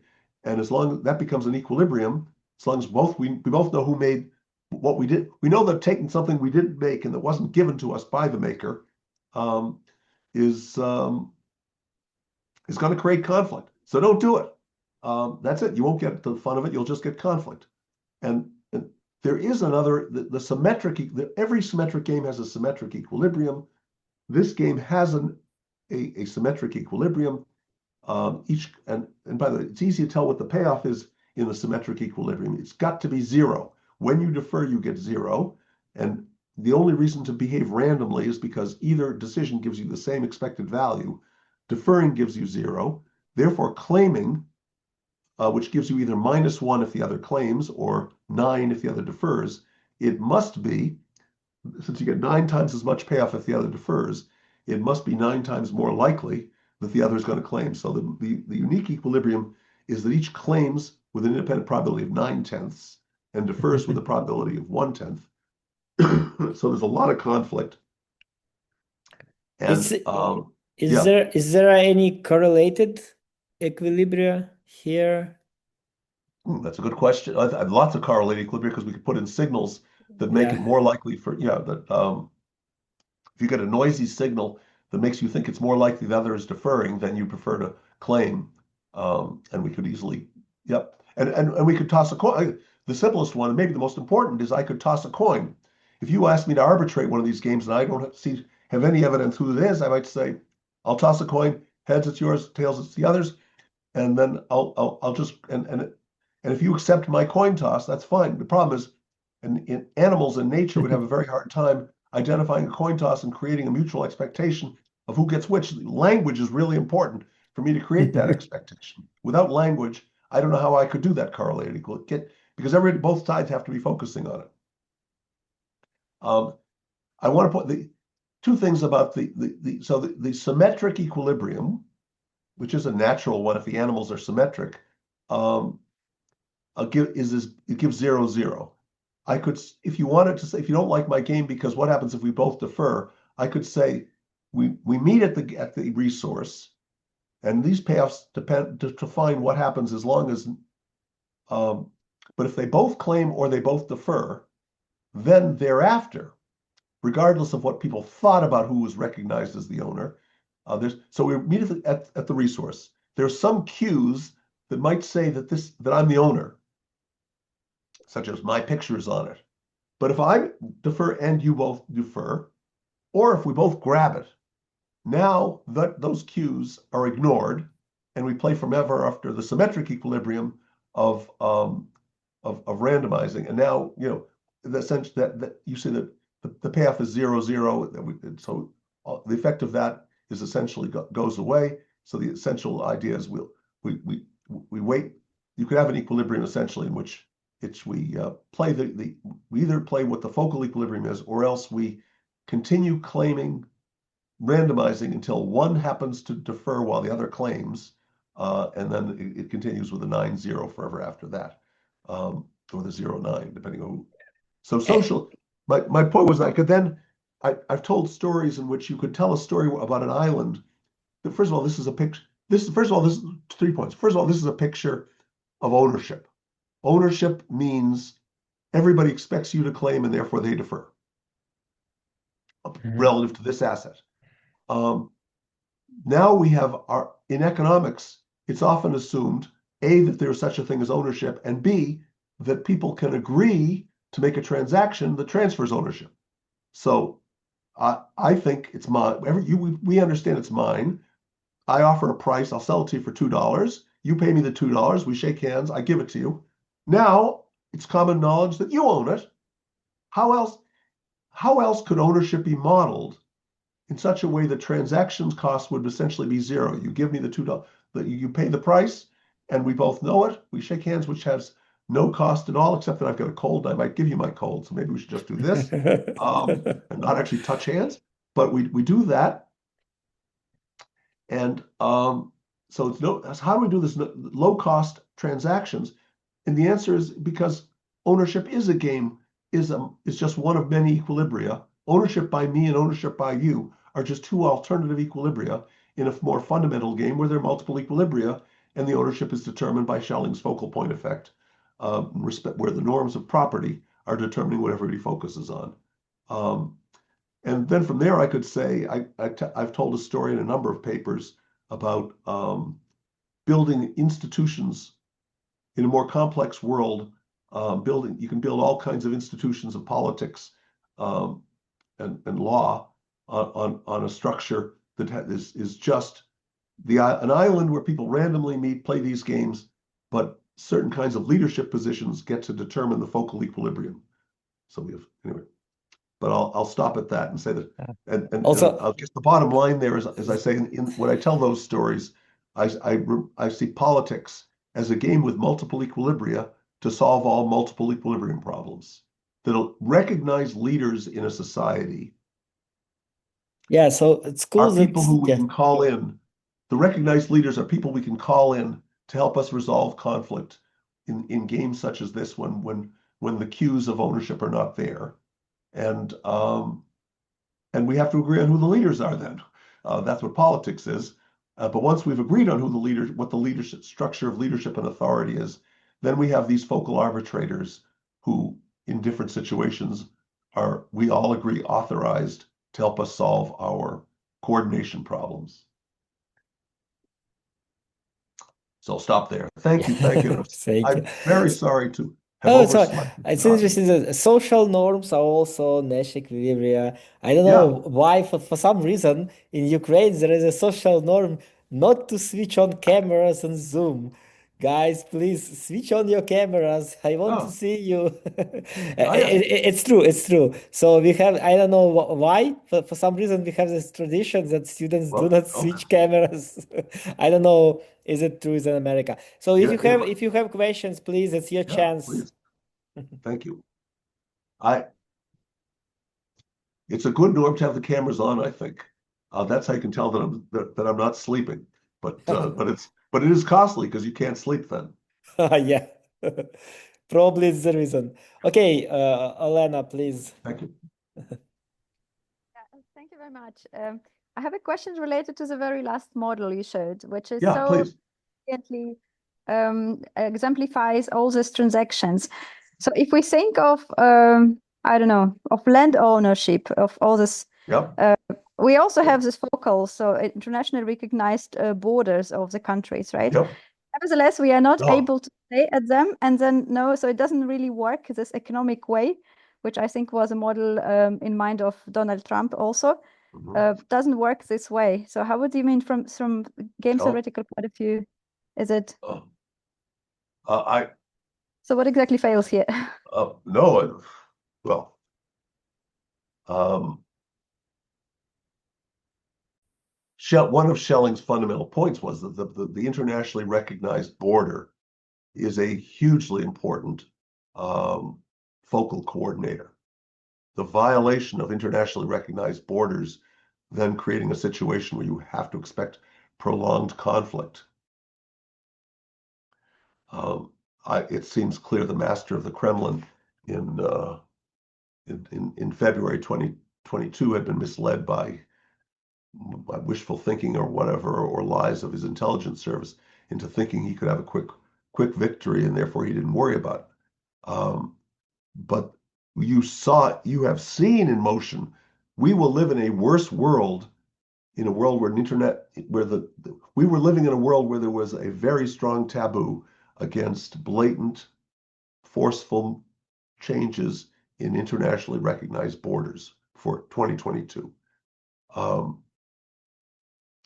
think I've argued that the President of the United States has said, well, actually, there's a big Atlantic Ocean between us and Europe, and therefore we don't have to worry about anything in Europe. And I think that's hugely false. And one way of seeing it is without international relation, when the taboo on forceful changes of territory around international borders, recognized international borders, is dropped, everybody's got to spend more on defense to be ready for war. Obviously, Ukraine is spending vastly more, but there's no, but it ricochets there, because Russia's spending more, its other neighbors would need to spend more. Some of them have their own adversaries who now have potential adversaries who have to spend more. We all live in a world, all countries are in a world where there's more military spending, and when there's more military spending, your neighbors have more arms, and therefore, your credible threats depend on having more arms yourself. So we're all poorer. I think United States defense spending is likely to rise by 2% of US GDP because of the failure to defend the norm of to help Ukraine win and punish Russia for this violation quickly. That's a real cost that will be sustained by the United States consumers for the foreseeable future. We all live in a world. So there was real reason for everybody to want to say, because you have violated this norm, you must be punished or give up any gains from that, or else we will live in a worse world, and we'll go to a worse equilibrium. And we're seeing it. But what those boundaries are, look, everybody knows every international boundary has huge arbitrary, little wiggles and curves. The boundary between the United States and Canada has a very straight section, but that section is completely arbitrary also, just as arbitrary as the little peninsula in the Lake of the Woods in Minnesota that's part of Minnesota and not part of Canada. It's really, we just live, and Schelling was really giving an answer to the question, how do you get a whole world where people do this, where people, we had a decade or so ago, a hugely bloody conflict between the Ethiopians and the Eritreans over a little bit of territory in what's mostly a desert. But the Eritreans were worried if they gave up even a little bit, they might then create Ethiopian expectations of an ability to dominate much more of Eritrea. And the Ethiopians were worried about the Eritreans supporting separatism after they'd shown that they could steal some Ethiopian territory. They say, So I think unfortunately, we haven't stayed on the equilibrium where nobody violated it, but the real costs have been paid, certainly by Putin. Hey, that was it, summer of 2023 when he was almost overthrown by his former chef. That was something he didn't want. Whether he cares about 1 million casualties of Russian soldiers and pays any penalty for that, I don't know. The Russian people certainly pay that. So what they think is the war is different from what the Kremlin sees as the war. But if you think of the price that other countries also pay because of Russia's aggression, so it seems like in game theoretical terms, it's rather a failure of foresight than a failure of rationality, right? Yep. Do I understand it correctly? Yeah, I think that's fair. Yeah. So yeah, certainly, I can explain Putin's behavior I would prefer to explain Putin's behavior in February 2022 as being that he underestimated the commitment of and resilience of the people of Ukraine, for sure. He was amazingly successful in his subversion of Donbass and of Crimea, which were rather different, but each, with very low cost, enormous success. And Ukraine was different, and the boundaries were different. Crimea, by the way, had an absolute international border, yes, but it's connected to the rest of Ukraine by a very thin little neck, right? I've never seen it, but I understand it's just a unique geological feature that made the annexation of Crimea almost like a special exception. There was just no place else in the world where there was a boundary adjustment that had criteria like Crimea. When Putin went from invading Crimea to subverting Donetsk and Luhansk, he then got himself in. Then we lost all focal stop. And by the way, he is recently maintaining, and I guess it's been a common theme. Oh, all we want is the recognized provincial borders of the oblast borders of Donetsk and Luhansk. You know, I'm sure the people people in the White House who are making terrible decisions, I can understand, the amount of Donetsk province that the Ukrainian army controls is very small. And I can say, well, there's two problems. One is it's very well fortified. And so a basic question is, could equivalent fortifications be created? This was one of the aspects of the Munich abandonment of Czechoslovakia and the abandonment of Sudetenland. That looks a lot like the question of giving up that sliver of that little bit of Donetsk that's still held in Ukrainian hands. It's very well fortified. Can a well fortified line be? How long will it take to create an equally well or better fortified line on the old on the Donetsk provincial border? That's a good question.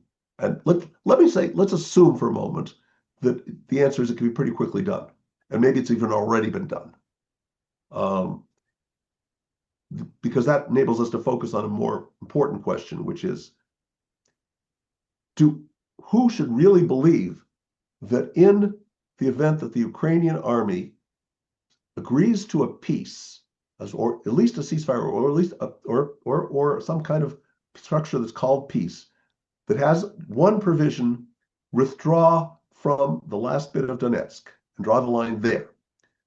What is the problem? Does anybody have faith that the Russians will not just reopen the conflict from this slightly better position after a brief period in which they rearm, learn their lessons from the last fighting and reopen the conflict? And at the other side, the humiliation of abandoning that territory demoralizes large subsets of Ukraine, making some politicians more willing to become Kremlin agents, because they're thinking, the whole country's equilibrium starts to break down, because it creates an expectation that the Russians think they can push further and pay no price for it. People in Ukraine think the Russians are going to do that, and we're going to be abandoned as we were in the past. Therefore, the resistance is dangerous, and collaboration with the Kremlin might be. There's a terrible equilibrium that could be, So, or do we think that that Putin will then be in an equilibrium in which he has given his word? Much in his political situation, his international relations situation, depends on his honoring the peace and respecting the right of Ukrainians to continue on their own in peace, without getting shelled, without the threat of bombings and missiles and drones blowing up infrastructure and buildings, but just without that little bit of territory on Donetsk that's been defended. What's the chances that new line will really be respected? That is a social question, and it depends on what do we think people in Russia are thinking. Among other things, if I were going to try to make that happen, I sure as hell would want to pray. First of all, I've written about the problem, the failure of the Budapest Memorandum, which seemed to offer assurances but didn't. And how do you make credible assurances? But one thing I would like to see is, say, okay, you're going to have to reassure Ukrainians by letting all kinds of stuff be broadcast by Ukrainians. Zelensky's is going to design all kinds of. I say Zelensky because he's not only president but a TV star. He knows about television. the Ukrainian government under Zelensky, who is an expert on television, can broadcast all kinds of things to the Russian people to make sure that the Russian people would not trust any leader who then reopens the conflict after, this agreement. Yeah, you get Donetsk, that you got 100% of Donetsk that you weren't able to get by fighting, but you're going to have to let us tell the Russian people that they shouldn't trust, to create expectations that they shouldn't trust the master of their country if he then, violates the norms. And since he's going to lie we think he might lie about Ukrainian violations of a ceasefire, then that some sort of adjudication that the Russian people are going to trust, but the Ukrainian people can trust, might be needed. And I sure as hell wouldn't trust the United States White House for that, I must say. Not today. They don't seem very trustworthy. They've changed their minds about too many things. So we'll have to look for somebody else to be the trustworthy intermediary. Could the president of Turkey do that? I don't know. Boy, it's hard. You see the problem. So the question is, how do you set up a boundary that everybody knew what those boundaries were? As I say, Crimea was almost the unique exception in the whole map of the world. But Donetsk, once they started subverting Donetsk and started claiming Donetsk as part of the Russian Federation, then there's no line other than conflict, and peace requires us to build up something where we can all have confidence that people on all sides recognize this as a line which a violation of which by one side would be easy to recognize, and that all sides understand peace that their whole social order depends on reactions against anyone who unilaterally violates that line in a clear, recognizable way. I would have one suggestion for modeling. I think we could bring calculus into game theory and try to model infinite costs, because it's like with animals when they have a fight, where the cost is death, right? Then we need to introduce infinite costs, and then equilibrium will be different. Yeah, although yes. I actually remember sharing Arm and Influence book, and in that book there is a diplomacy of violence. So I believe that when Ukrainian ability to put pressure inside Russia would be high enough, then it would be serious talk. Not before. So we are just we can only invest in our capabilities and hope that. But okay, Nazar has a question. Okay, yeah. Thanks for your presentation again. Do you hear me well?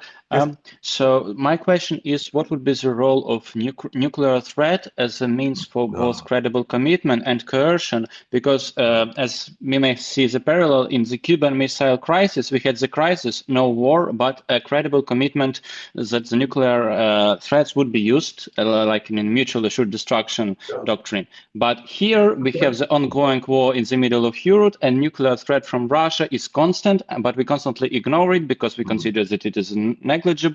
And what would be the future?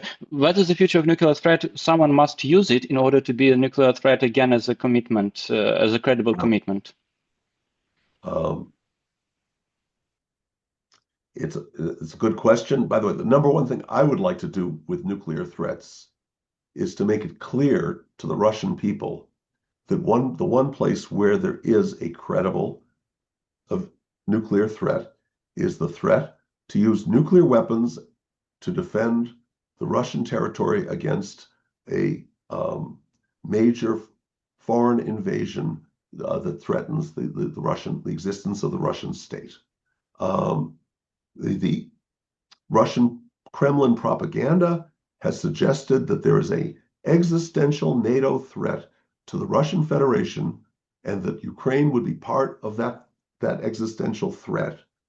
And the fact is, I feel quite sure that, I don't know, I have no private info, I have obviously no military secret information, but I feel pretty confident that nobody in the Pentagon has ever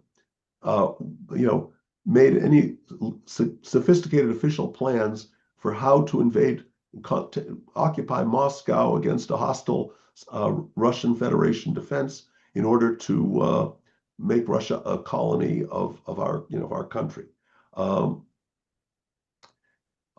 Hitler in June of 1941 had such a plan, but I don't think anybody. And why not? Because nobody is going to ever recommend to the President of the United States that he should invade Russia, because Russians have a nuclear deterrent, and we don't want to even begin to talk about sending tanks to remake Russian society. It's just no. So there is no credible. There is your nuclear arsenal is effective at preventing any kind of existential threat to the Russian Federation and its political structure. You guys in Russia, you get to determine your leadership, and it's not going to be made for you by anyone else. Iraq was invaded by the United States, and we remade their leadership. And nobody doubts that if Saddam Hussein had had nuclear weapons, the United States would not have invaded Iraq and tried to remake its government. We said for better, but hell, you certainly could argue it was for the worse for them. And the Russians could say, oh, maybe the Americans will do the same. The Iranians could worry about that, but because they don't have a nuclear threat yet. But the Russians do not have to worry like the Iraqis and perhaps Iranians worry. Your nuclear threat is good for that. So that's bullshit, pardon me, but it is complete lie to suggest that the Russian Federation has to invade Ukraine in order to defend the Russian people against a NATO threat. You already have the deterrence for that. Now, that is the problem. What my understanding, and this, I'm sure Shelley was a part of this. I have heard John Herbst, who was, as former U.S. ambassador to Ukraine and a very highly respected U.S. diplomat. I've heard him talk about, obviously in the context of the current war, where he's now retired from U.S. service, but is active as a foreign policy expert at the Atlantic Council. He's argued that and I think I've heard Michael McFaul talk about this also, that how does the U.S. government, did the U.S. government under Biden and Trump, even under Biden, forget some of the basic lessons that had been learned by the U.S. diplomatic corps on how to deal with nuclear threats? Because there were plenty of them during the old days in the Cold War. And obviously, since I'm not a diplomat from that time, I don't know, but here's my understanding is essentially there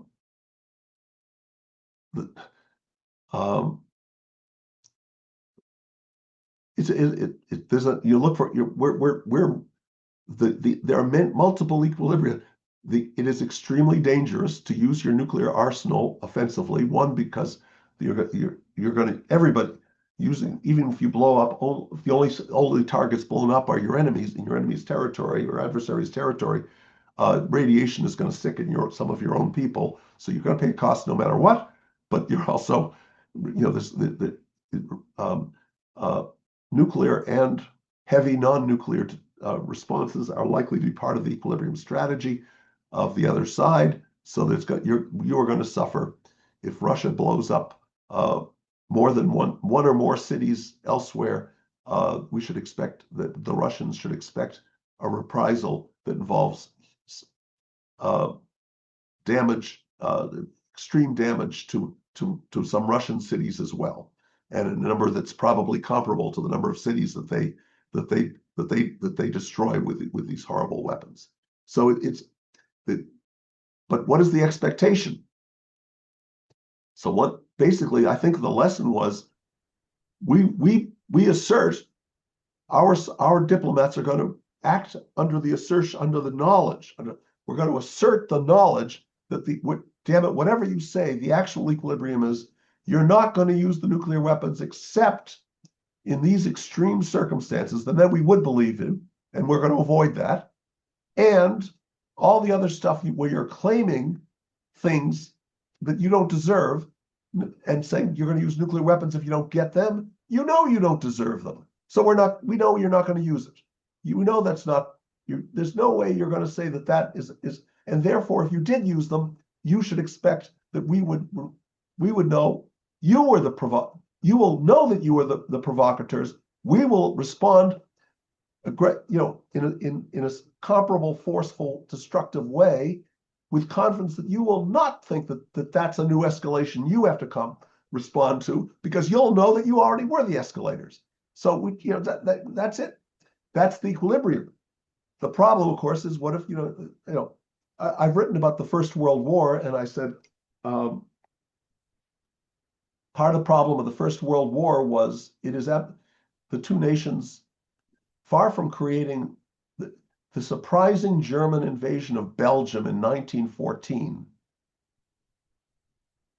could have been viewed in a game theory model as a costly signal of something about Germany's type. But in fact, therefore, Germans had now communicated the information about their commitment to something that would then make their adversaries understand Germany better. In fact, what happened was the Germans, after invading Belgium, told themselves, what we have just done is consistent with the equilibrium that all Europeans for 100 years have lived in, a world where there was very little conflict. And we did so because we had these rules that were a way of identifying what was an unjustified provocation and what was a justifiable punishment for it. And you don't get punished for a justifiable punishment. And our invasion of Belgium was a justifiable response to the Russian Empire mobilizing its forces. And the English and the Russians and the French said, bullshit. There's no way that an invasion of Belgium is how did you get that? Doesn't make any sense at all. The Russians mobilized their armies, and therefore you invade Belgium? What logic is that? And so both sides were convinced that the equilibrium we have been living in Europe, that all well-meaning Europeans must accept, involve mutually inconsistent responses to the German invasion of Belgium. The English say, obviously, it's a violation that needs punishment, or else we can't live with each other in Europe. And the Germans say, no, obviously it was a justified response to a Russian provocation, given the realities of power, and therefore England should not react against it. So we have to have these understandings, and we do have these understandings, so we're going to say, no, we're just not going to listen to your threats about that, but we do listen to your threats. So notice, I do want diplomats to say, we totally would understand if you sent missiles to blow up a city in the United States, if the United States U.S. forces were pushing through Belarus into Russian Federation territory and converging on Moscow. Of course we would expect. That's why we're not going to do it, because you would do that, and you would expect that if you blew up just one American city, that our blowing up a Russian city would then cause you to blow up two more, because to punish our, So we would accept that, of course. We would, as a justifiable response to our provocation in invading Russia. But this other stuff you're talking about, no, you don't have a claim to attack. Anyway, that to me is what you have. It's trying to recognize strategies, which are responses in different conditions, retaliations, and that are in equilibrium. But notice, it only works if it makes some sense in terms of our shared culture. And that we have if we've been living in peace. And the longer it is since we were living in peace, we were living in a kind of global peace that was pretty good until 2022, even though you had conflict in Ukraine. That was a problem for Ukrainians. I think a manageable one, but still it was a problem. Obviously, people were dying. But it was small enough that it didn't upset the world order. Now the world order is severely impaired, and because of the violation of Ukraine's recognized borders, not having been punished enough, and it will be very hard to reconstruct a new one. And in the meantime, we will live in a much less safe world. I'd like to say one last thing, and that is that chapter 2 of Strategy of Conflict, or maybe it's chapter 3. I want to look at this. I would say, I think it's maybe it's chapter 3 that begins. Yes, of course, the title is Limited War. Chapter 3 begins by saying limited war requires limits. Those are the first words of chapter 3. His chapter on coordination, what I said, emphasizes the problem of coordination of multiple equilibria in our technical sense, but the fundamental problem of multiple equilibria, which could be described as a social coordination problem, is fundamental to society and to the maintenance of social order.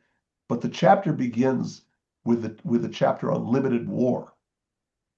And the truth is, I think, all war, you are in a horrible war, but it has limits. And those limits, that's where Shelley, how do we understand those limits? And you kind of know what that is, but you kind of don't think about it because the Russians are trying to kill you and destroy your homes, which is the most horrible violation.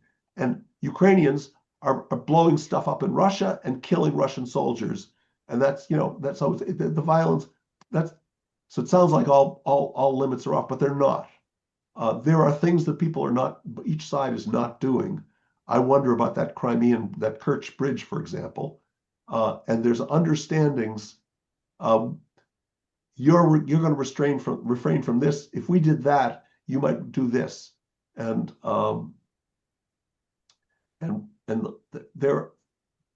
those limits are similar, are maintained by an equilibrium by yet a worse kind of war. Even in war, there's worse wars.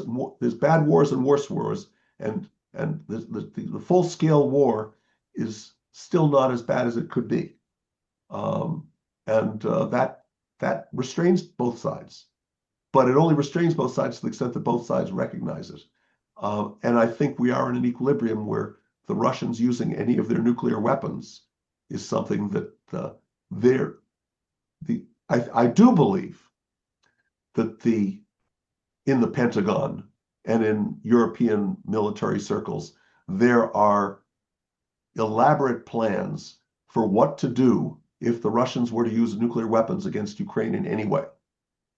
That there's probably no carefully made plan for an unprovoked invasion of Russia to try to take Moscow and redo the government of Russia. But there is probably plans to what non-nuclear or small nuclear response to, well, how do you respond to this, that, or the other nuclear provocation by Russians? And the Russians probably, I don't know this, but more importantly, I believe it. More importantly, the Russian military decision makers probably believe it. And it wouldn't be surprising to me if in some circles, I have been told by somebody who used to work for the United States, who was a consultant on U.S. nuclear policy many decades ago, that everything was secret about nuclear weapons. There was many, many secrets. What color the nuclear weapon was a military secret. He didn't, can't tell me. But the question of whether a particular nuclear weapon was understood to be a tactical or strategic nuclear weapon, not only was that not secret, but when Russian and Soviet leaders would get together, they would argue about it. We would say, no, we think of that as a tactical weapon. They say, no, it's a strategic weapon. No, we really think of it as a tactical weapon. Why? Because that's part of the shared equilibrium.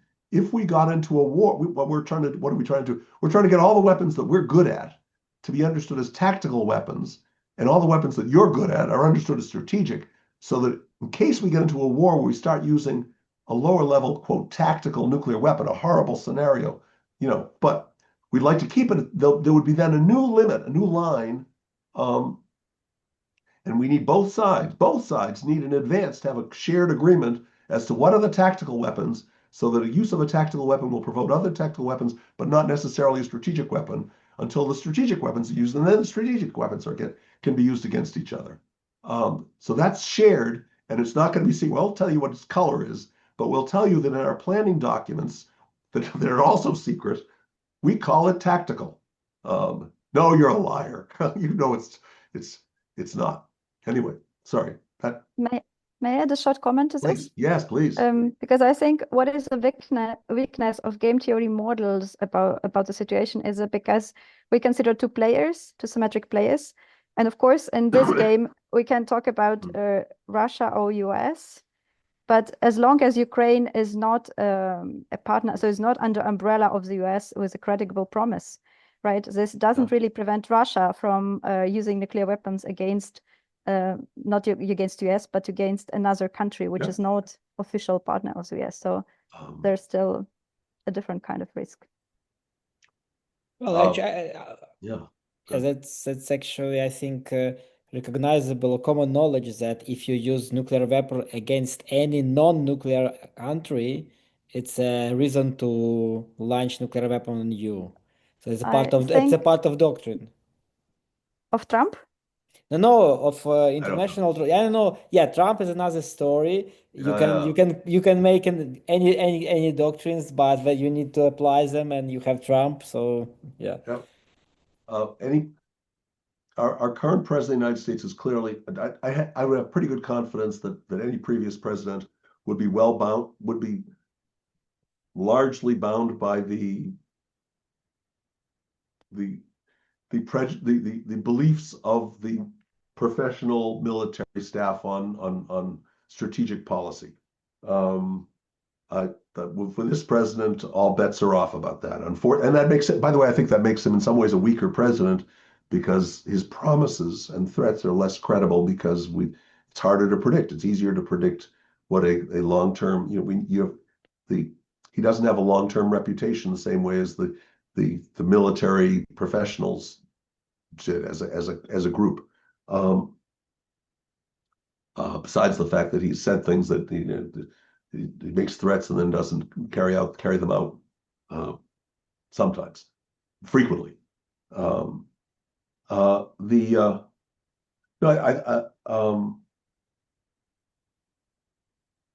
game theory that I'm describing is a game theory that says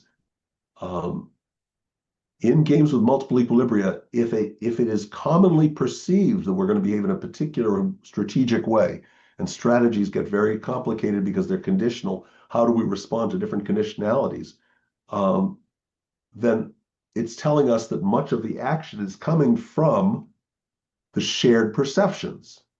And those shared perceptions, an outsider may not know it. You have to be steeped in the common culture. The common culture in a normal peaceful world, professional diplomats, I guess, and this are the common culture, and that's their job, as you know, is to advocate their own nation's interest in the common culture, but to also know what is the common culture, and it's only gets changed in very slow ways, where in ways it has. A culture changes.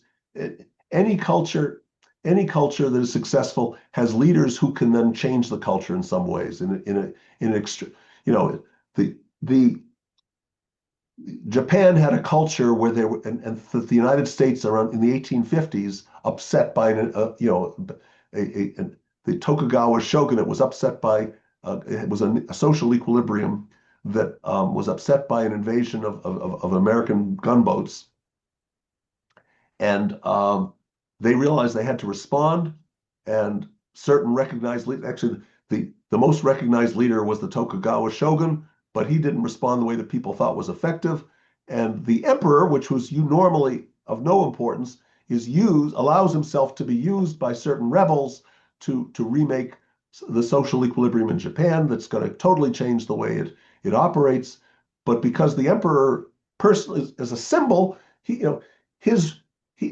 that people were able to negotiate that with the physical cooperation of the Meiji emperor, who was not a big actor in it, but he allows himself to be used because he also is awake and walking around and can see that Western technology requires a new kind of response, and Japan can't be up. So that was an example of what seems like a minor but important, but a typical. There's these symbolic leaders, religious leaders can play that role. We need to change the way we do it. Anyway, if the formerly recognized political leaders have too much of a vested interest to change, or if they've been destroyed by the foreign invasion, we have ways of renegotiating our society. But and the diplomatic society has ways of renegotiating its understandings, but it's not open to just anybody standing up and saying anything. Professors writing papers don't necessarily make the difference. It has to be the diplomats and the leaders, and maybe said in the United Nations, and maybe, and and by the way, I think the Budapest Memorandum could have been a much more effective document, and I argued from 2014 forward that U.S. diplomats should stand up and make a more aggressive interpretation of what America's responsibilities to Ukraine were under our signing the Budapest Memorandum, and instead they chose a minimal interpretation of that.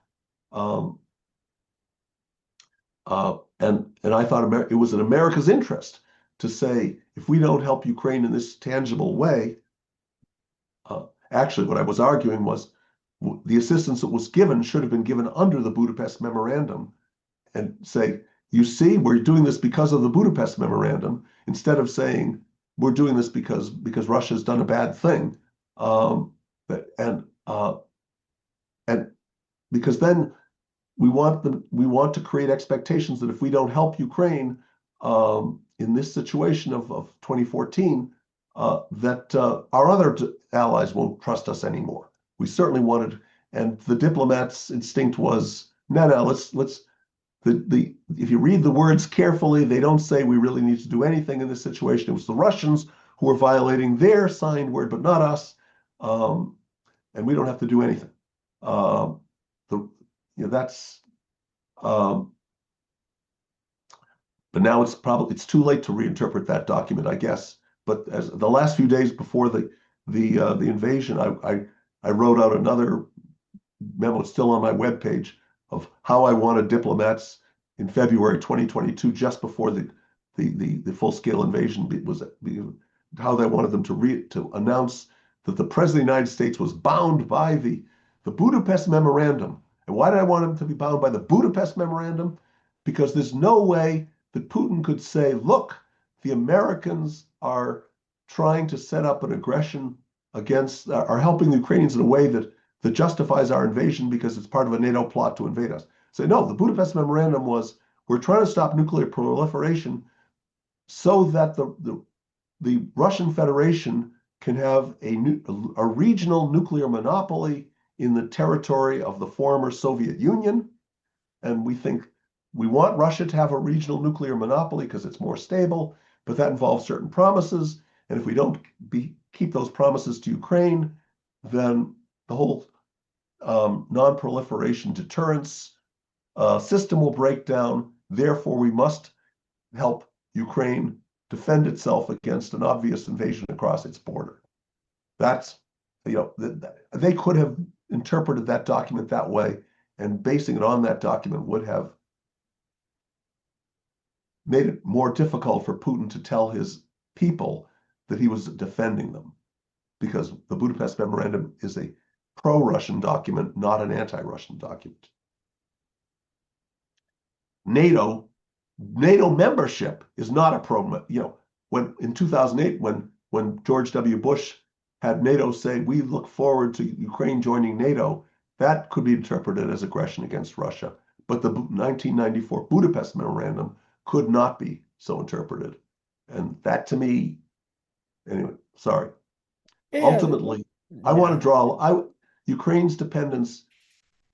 The best guarantee for Ukraine's independence is an understanding by the Russian people that they are party to a world order in which Ukraine is guaranteed its right to develop, perhaps as a successful democratic state, if that's what the Ukrainian people want. And just because they're kindred Slavs doesn't mean that they have to have an autocracy.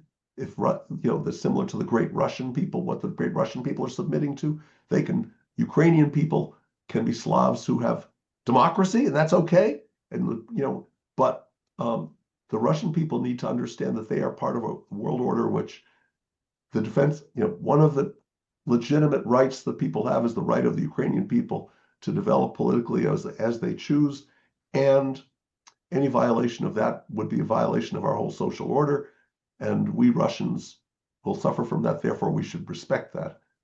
as long as the Ukrainians don't invade Russia. Yeah, not likely.